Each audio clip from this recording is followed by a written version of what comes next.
No dia 28 de julho, os venezuelanos vão às urnas para escolher se dão a Nicolás Maduro um terceiro mandato. No último dia 18, portanto 10 dias antes da eleição, o herdeiro político de Hugo Chávez discursava em um comício quando fez uma previsão alarmante. Se não querem que Venezuela caiga em um banho de sangre, em uma guerra civil fratricida, producto de los fascistas, garanticemos el más grande éxito, la más grande vitória. A declaração de Maduro logo repercutiu e foi duramente criticada pela comunidade internacional. Crítica que veio, inclusive, de um tradicional aliado brasileiro. Eu fiquei assustado com a declaração do Maduro, dizendo que se ele perder as eleições vai ter um banho de sangue. Já falei com o Maduro 2 vezes, falei por telefone com o Maduro, e o Maduro sabe que a única chance da Venezuela voltar à normalidade é ter um processo eleitoral que seja respeitado por todo mundo. Não demorou muito e Maduro rebateu, dessa vez de forma irônica, e sem citar o nome de Lula, afirmou: os assustados que tomem um chá de camomila. El que se assustou, que se tome uma manzanilla. Da redação do G1, eu sou Natuzaneri e o assunto hoje é a preocupação com a eleição na Venezuela. Como o país chega às urnas no domingo e quais as chances de a oposição vencer o chavismo. Neste episódio eu converso com Paula Ramon, jornalista venezuelana. Ela é correspondente da AFP em Los Angeles, nos Estados Unidos, e autora do livro Mãe Pátria, a desintegração de uma família na Venezuela em colapso. Eu também falo com Paulo Velasco, professor de Política Internacional da UERJ, Universidade do Estado do Rio de Janeiro, e um dos autores do livro A Venezuela e o Chavismo em Perspectiva. Quinta-feira, 25 de julho. Paula, você é venezuelana, mas fala com a gente da Califórnia, nos Estados Unidos. E para começar, eu quero entender de onde você é na Venezuela, como era a sua vida lá, quando foi a última vez que você esteve no país e por que você saiu? Então, eu sou da Maracaibo, que é a segunda cidade mais importante do país. É conhecida como o berço do petróleo na Venezuela, então fica um pouquinho famosa por causa disso. Eu morei na Venezuela até 2010. Antes de eu ir embora, eu era jornalista de política, eu trabalhava em Jornal Nacional. Eu cobria chavismo, né? Os partidos do governo, a coalição dos partidos do governo, chavismo, sim. E depois disso, eu continuei indo no país com frequência, às vezes para trabalhar para a imprensa internacional, outras vezes obviamente, por motivos pessoais, minha mãe morava lá. Eu parei de ir na Venezuela depois que a minha mãe faleceu, que foi... a última vez que eu fui foi em 2019, aliás, para fazer uma matéria da revista Piauí. Após isso, veio a pandemia e depois alguns problemas com o tema de passaporte, não consegui mais. Que problemas foram esses com o passaporte? Então, a Venezuela, a quantidade de problemas que tem, um dos problemas que era muito comum era a dificuldade para renovar passaporte. Não, porque não tinha material, porque teve algum momento da crise política, quando tinha o Guaidó, criaram uma rede de consulados paralelos. Tinha consulado do governo, consulado do Guaidó e nenhum funcionava. E depois eu vim morar nos Estados Unidos. Nos Estados Unidos não tem consulado funcionando por causa das relações diplomáticas que estão entre Estados Unidos e a Venezuela, né? Os Estados Unidos anunciaram a volta das sanções contra a Venezuela.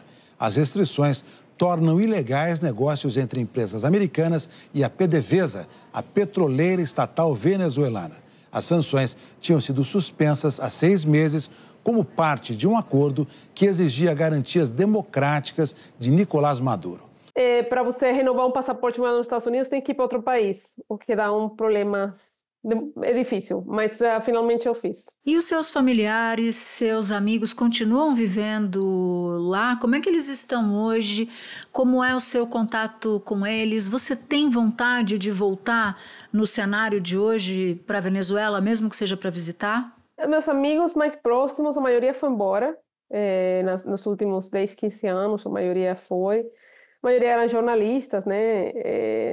Foi ficando cada vez mais difícil. Da família, vamos falar, as pessoas por baixo dos 50 anos, a maioria foi embora, as pessoas por cima de 50 anos ficaram, porque fica mais difícil para migrar, né? Pessoas com idade mais avançada. Assim, eu tenho, das familiares que ficaram, tem familiares que ainda acreditam no governo, que acreditam que tudo que é problema por causa da oposição ou por causa das sanções, que o governo tenta fazer as coisas direto, né? Que entraram nessa, digamos, um quarto de século de governo, né?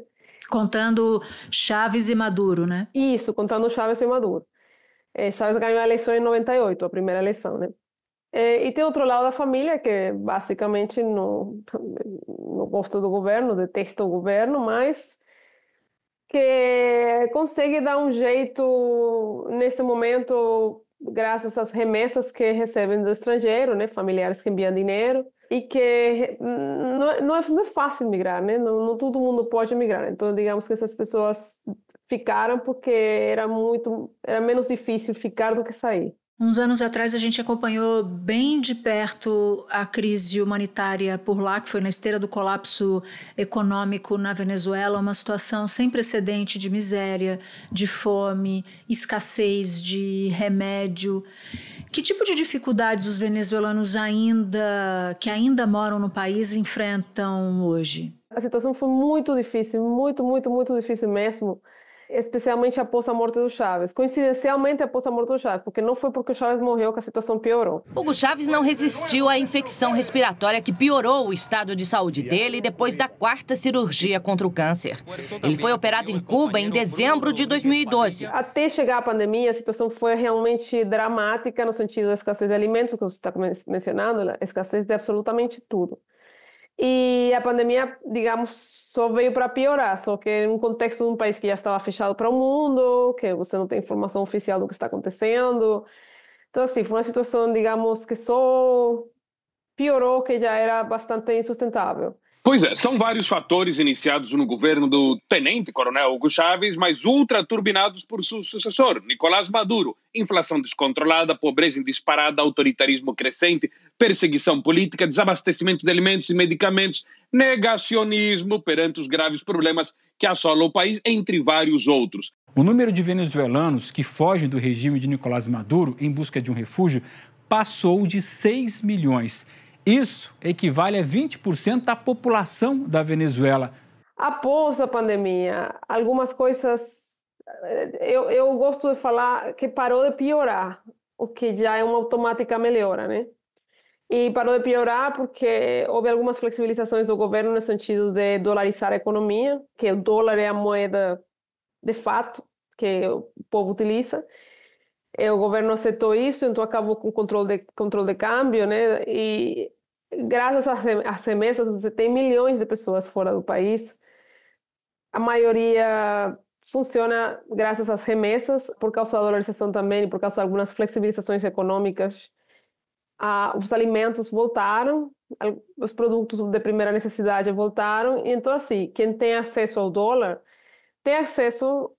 consegue ter acesso a produtos de primeira necessidade. Então, assim, a situação dramática que o país chegou a viver 5 ou 6 anos atrás, na década passada, não é a mesma hoje em dia. Mas não dá para falar que o país está superado, né? Que o país continua uma crise muito profunda e uma economia completamente fora do normal, né? Uma economia bastante centrada em remessa, em que as coisas não funcionam, digamos, normalmente.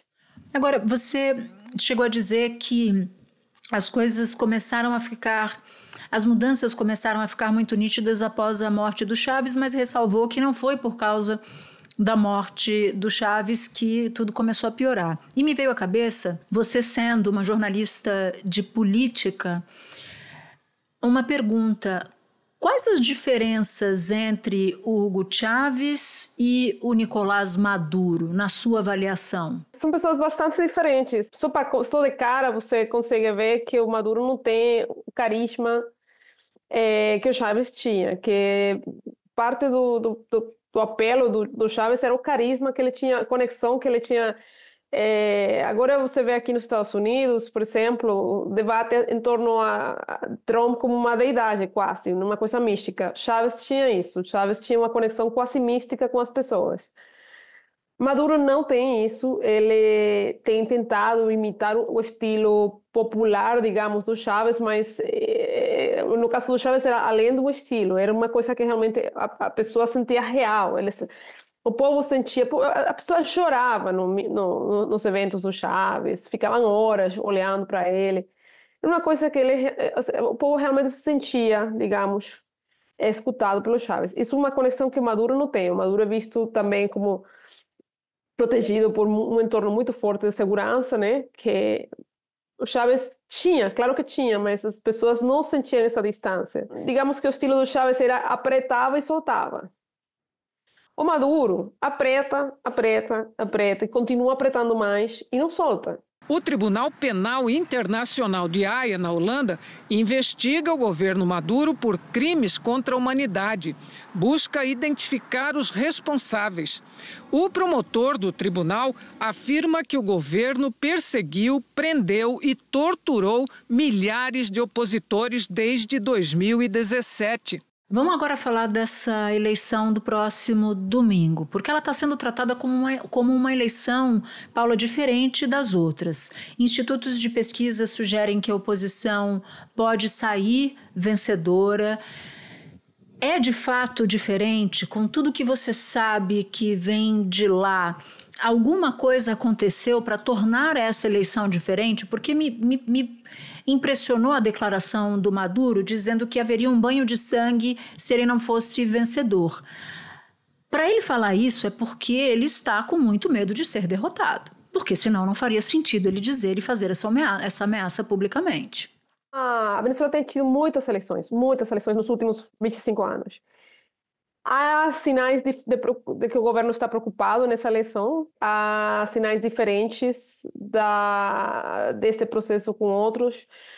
Hoje, por exemplo, o ex-presidente argentino, Alberto Fernández, foi ao público falar que ele foi desconvidado para ir na Venezuela, ele ia ir como observador internacional. O ex-presidente argentino Alberto Fernandes informou que o Conselho Nacional Eleitoral da Venezuela cancelou o convite para ele atuar como observador nas eleições, depois de ter defendido o respeito à decisão popular. Isso é uma questão sem precedentes. Assim, eu não lembro... Alberto Fernández é a esquerda latino-americana, né? As palavras do presidente Lula também foram bastante concretas. Essas diferenças que está tendo Maduro públicas com a esquerda latino-americana, eu acho que tão próximo da eleição em si, eu acho que é bastante singular, bastante diferente, é um sinal de que o governo está preocupado. O filho do presidente deu uma entrevista para o jornal El País, falando, entre as coisas que ele fala que ele está completamente convencido que vai ganhar, mas ele fala, se a gente perder, a gente entrega o governo. Eu não lembro, assim, quando foi a última vez que eu escutei, eu lembro de ter escutado um importante líder do chavismo falar, se a gente perder, foi, em efeito, quando eles perderam uma eleição em 2007, que foi a eleição da reforma constitucional, que foi o Diosdado Cabello, né, que é o número 2 do chavismo. Em efeito, eles perderam. Eles só têm perdido 2 eleições, se eu lembro corretamente, em 25 anos. Então, assim, eu vejo sinais de preocupação. Eu vejo, teoricamente, o governo é bastante impopular. Quando ele fala de um banho de sangue, eu interpreto que é uma estratégia para amedrontar, desmobilizar os votantes. Eu acho que a estratégia do governo talvez vai por ali, né, por tentar desmobilizar o voto popular. Paula, muito obrigada por você compartilhar a sua história aqui com a gente, nos contar um pouco de como você está vendo esse processo eleitoral, e eu espero que os seus familiares e seus amigos que estão lá fiquem bem. Fica aqui o convite para você voltar ao assunto, tá? Muito obrigada pelo convite, Natussa. Muito obrigada mesmo. Espera um pouquinho que eu já volto para falar com Paulo Velasco. Paulo, a Venezuela vai às urnas no domingo, depois de o regime Maduro ter impedido parte da oposição de concorrer. As histórias que vêm de lá são histórias bem assustadoras, tem acusação de sabotagem de carro e por aí vai. As eleições de 2018, elas foram contestadas já dentro e fora da Venezuela. E as pesquisas agora estão mostrando o Maduro com menos de 20% de intenção de voto. O que está acontecendo lá? Tem um risco real dele perder? Então, Natuza, pela primeira vez, podemos dizer, desde que o chavismo ascende ao poder, já para os 25 anos, ali já no distante ano de 99, pela primeira vez, vemos de fato a possibilidade concreta e real de um representante do regime, no caso o herdeiro do Chávez, o Nicolás Maduro, perder as eleições. É claro que os centros de pesquisa, de opinião na Venezuela nunca foram muito confiáveis, o que significa dizer que esses indicadores, essa diferença tão grande do candidato opositor, o Edmundo González Urrutia para o Maduro, pode não se verificar, pode não ser uma diferença tão dilatada, mas boa parte dos centros de pesquisa coincidem, de fato, em apontar aí a mais do que provável vitória da oposição. Nunca tivemos nada parecido. O Chávez teve algumas eleições mais apertadas, especialmente lá no final da vida dele, em 2012, ele venceu por uma margem pequena o candidato opositor Henrique Capriles. Em 2013, o próprio Maduro, logo depois da morte do Chávez, venceu o mesmo Henrique Capriles, uma diferença também pequena. Mas em 2018 não teve nem graça, porque praticamente não havia uma oposição concorrendo. O candidato opositor, o Henri Falcón, na verdade não era um opositor, ele tinha origem nas fileiras do chavismo, e não era, evidentemente, um dos nomes fortes da oposição. A oposição ela foi banida do pleito naquele ano. E agora o Maduro tentou algo parecido, houve a inabilitação do principal nome da oposição atualmente, que é a Maria Corina Machado. Quem ela escolheu como sucessora, a Corina Llares, também foi impedida de registrar nas urnas ali para o processo eleitoral.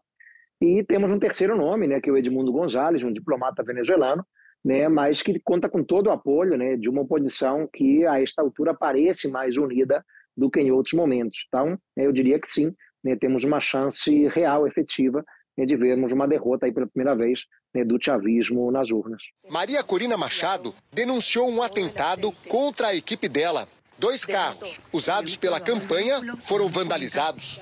Ela era o nome favorito dos eleitores de oposição para concorrer à presidência. Mas o Tribunal Supremo de Justiça cassou os direitos políticos dela por 15 anos. A candidata substituta seria a intelectual Corina Llares. Mas aí, o Conselho Nacional Eleitoral rejeitou o registro da candidatura dela também. E o ex-diplomata Edmundo González passou a ser o único nome de consenso viável para tentar derrotar Maduro. Há institutos de pesquisa, de opinião, quase que para todos os gostos e espectros político-partidários. Não há um instituto de referência na Venezuela que a gente põe até como padrão, que é o que geralmente acontece em estados democráticos, efetivamente. Já há muito tempo, a gente sabe que na Venezuela houve o esgarçamento completo, eu diria, das franquias democráticas. Então, quando se colhe a inclinação do eleitorado, isso é feito muito a partir das preferências de determinados partidos. Então, há institutos de pesquisa que dão, inclusive, o Maduro numa posição mais confortável em relação ao seu adversário, mas aí são institutos absolutamente ligados ao que é a estrutura do poder do chavismo ou do madurismo, se preferirmos. Mas boa parte dos institutos na Venezuela hoje em dia indica justamente uma vantagem da oposição, embora o número entre eles varie bastante. Alguns colocam o Maduro mais de 30 pontos percentuais atrás do Edmundo, outros colocam a diferença bastante menor. Mas efetivamente eu não confiaria muito nesses números. A minha experiência olhando para a Venezuela já me indica que isso talvez seja o de menos. Eu acho que o clima no país, em favor de uma mudança, eu acho que talvez seja um termômetro mais fidedigno, digamos, para a gente entender que talvez no dia 28 de julho possamos testemunhar pela primeira vez em 25 anos uma derrota efetivamente do chavismo e de sua estrutura.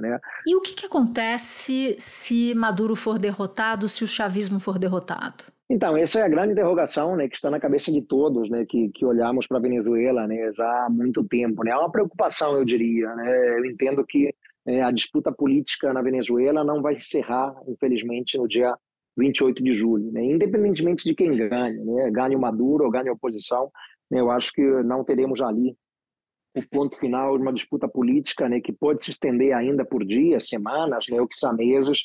Eu entendo que o Maduro não vai deixar o poder facilmente e já declarou isso, né? Com frases para lá de controvérsias, né? Indicando, por exemplo, que no caso de uma derrota sua pode haver um banho de sangue, né, na Venezuela, né, e coisa nesse sentido, o que é uma tática antiga, né, para amedrontar, evidentemente, os opositores, né, intimidá-los, né, para que não se disponham efetivamente na hora H a votar na oposição, né. Mas é uma grande interrogação, né. Um caminho possível, né, na eventualidade de uma derrota do Maduro, né, seria se celebrar de alguma maneira um pacto, né, de estabilidade nacional, né, que garantiria, né, ao Maduro, né, e aos seus apoiadores eventualmente algum tipo de anistia, né, para que eles não fossem perseguidos, né. O presidente colombiano Gustavo Petro, né, vem conduzindo, né, negócios nesse sentido já há algumas semanas, né, o que daria talvez ao Maduro uma tranquilidade de deixar o Palácio Miraflores com menor medo de um revanchismo, digamos assim, da oposição. Então, acho que talvez um caminho para termos um cenário de maior previsibilidade e paz na Venezuela seria, de fato, né, um grande pacto, né, de entendimento nacional, né, que garantisse, né, ao Maduro, né, e a vários outros, né, que não seriam perseguidos pela justiça do país, né, que não seriam levados, por exemplo, ao Tribunal Penal Internacional, alguma coisa assim. Mas há um cenário de incerteza, né, a violência política, a gente sabe, na Venezuela, ela é endêmica, né? Infelizmente vemos isso também em outros países da região, mas na Venezuela é uma grande realidade, né? E existe sim, né, um temor claro, né, de que a coisa desande, especialmente no caso de uma derrota do Maduro. Bom, você citava que a Maria Corina Machado não pôde disputar, foi impedida pela Suprema Corte de concorrer. A substituta dela, a Corina Yoris, também não conseguiu registrar a candidatura dela no sistema online, ficou de fora, numa coisa super esquisita de ela não conseguir fazer, parecendo ali que havia algum tipo de sabotagem. Por que o Maduro deixou que a oposição concorresse? Te parece estranho que ele tenha permitido, tendo barrado duas, ao que tudo indica, por que deixou que o terceiro, o Edmundo, fosse disputar a eleição? Então, possivelmente porque ele não temia, né, ou não teme tanto o Edmundo quanto, evidentemente, ele teme o Maria Corina, né? Maria Corina é um nome da oposição já há décadas, né? Temos 20 anos de luta, né, por parte da Maria Corina, né, contra o chavismo, contra os excessos do regime. E, além disso, temos que lembrar que o Maduro já tinha acertos, né, no sentido de permitir um pleito minimamente adequado, né, pautado por um mínimo de lisura, digamos assim. Tudo que faltou, né, em 2018, tivemos os famosos acordos de Barbados no final do ano passado, né, que permitiram aí a Venezuela, né, algum tipo de benefício econômico da parte dos Estados Unidos, né, então, na área de petróleo, na área também de ouro, alguns ativos venezuelanos no país, né, foram descongelados. Houve um acordo entre o governo de Nicolás Maduro e uma coligação da oposição que é apoiada pelos americanos, se chama Plataforma Unitária. Eles se reuniram em Barbados, no Caribe, e chegaram a esse acordo de que... A Venezuela respirou um pouco, né, a partir desse acerto, né, em troca, o compromisso venezuelano era justamente garantir um pleito aberto, transparente, plural e minimamente democrático, né? Então, vedar absolutamente a participação da oposição, né, significaria rasgar em definitivo esse pacto, que muitos entendem que, na verdade, já foi rasgado, né, justamente pelo impedimento não só da Maria Corina, mas da Corina Yoris de poder concorrer, né? Mas o Maduro também seria muito assintoso, né, se impedisse qualquer candidato opositor, né, de uma oposição mais efetiva, porque há muitos outros nomes, né, mas são uma oposição mais branda, né, ou eventualmente até ligada ao chavismo, de certa maneira, que não conta, né? O único candidato opositor, de fato, né, é o Edmundo Gonçalves Urrutia, que foi, de alguma maneira, autorizado a concorrer, entendo eu, né, por esses motivos. Agora, o acordo de Barbados que você citou, em que houve ali não dá para dizer uma espécie de armistício diplomático, mas houve ali algumas concessões. Quem ajudou a patrocinar esse acordo foi o presidente Lula, confere? Sim, sim. E aí, eu queria entender o que aconteceu, porque o Lula se ressente de ter viabilizado o acordo e, de repente, acreditando que o Maduro ia promover eleições legais, e a coisa desandou. As minhas fontes no governo brasileiro, Paulo, me disseram que quando o Lula deu essa mais recente frase sobre a Venezuela, dando uma estocada em Maduro numa entrevista coletiva para correspondentes internacionais, que num primeiro momento Maduro fez chegar às autoridades do Itamaraty dizendo que a frase dele do banho de sangue fora tirada de contexto. Não sei como é que uma frase como essa é tirada de contexto. E depois ele lançou petardos contra o próprio Lula. Tem uma mudança aí também na relação, não? Sim, eu acho que isso é importante, inclusive, a gente observar, né?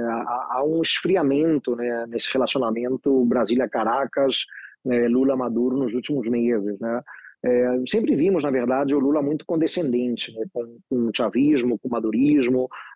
De alguma maneira, os governos do PT, né, eu incluo também, em alguma medida, o governo da presidenta Dilma, né, se mostraram muito lenientes, né, com abusos variados, né, e a gente reconhece que a deterioração da democracia na Venezuela ela foi num crescente, né, então não é algo que tenha começado já em 99, mas é uma deterioração progressiva das franquias democráticas, e o Brasil sempre fez, de alguma maneira, vista grossa, né, em nome de uma estabilidade latino-americana, em nome de um objetivo, de uma unidade, né, e assim foi até muito recentemente, né, todos lembramos daquela reunião de cúpula dos presidentes sul-americanos, Natuza, no ano passado, no final de maio, em Brasília, né, em que o Lula festejou demais a presença do Maduro, né. Tapete vermelho e tudo, né? Total, tapete vermelho, excessos desnecessários naquele momento, né, e o Lula chegou a proferir uma frase que me marcou demais, né. Eu acho, companheiro Maduro, que é preciso, você sabe a narrativa que se construiu contra a Venezuela, da antidemocracia, do autoritarismo, sabe?